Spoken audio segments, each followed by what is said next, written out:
Je suis le professeur Ali Doutinto, je suis pharmacien de formation et spécialiste dans le domaine des essais cliniques. Je pense que c'est une très belle initiative. C'est la raison pour laquelle je me suis déplacé du Burkina Faso pour soutenir cette initiative de jeunes Ivoiriens de la diaspora qui ont décidé de créer cette revue parce que, comme vous le savez, en Afrique, nous manquons, surtout en Afrique francophone, de plateformes de diffusion et de valorisation des résultats de nos recherches. Et cette revue est donc la bienvenue en cela qu'elle va permettre aux Africains francophones, pas seulement de la Côte d'Ivoire mais également de toute l'Afrique francophone, d'avoir une plateforme vraiment très efficace pour la diffusion et la valorisation de leurs résultats de recherche, ce qui va forcément impacter sur la visibilité de nos institutions de recherche pour leur permettre d'être beaucoup plus crédibles sur le plan scientifique au plan international. Il faut dire que le plus gros défi, c'est la barrière linguistique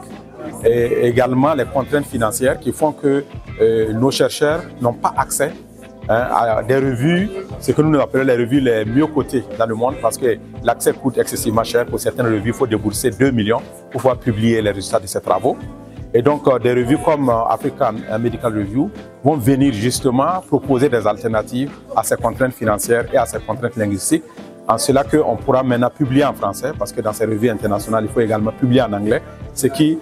constitue une barrière énorme pour nos jeunes chercheurs en Afrique de l'Ouest francophone. Alors, je pense que l'un des avantages de cette revue également, c'est de permettre la valorisation des résultats de recherche purement endogènes. Parce que, comme vous savez, il y a des problèmes de santé qui ne concernent peut-être pas l'Occident,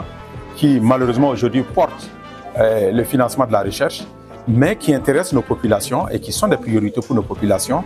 Ces types de revues vont permettre justement de valoriser et de présenter les trouvailles que nos chercheurs auront menées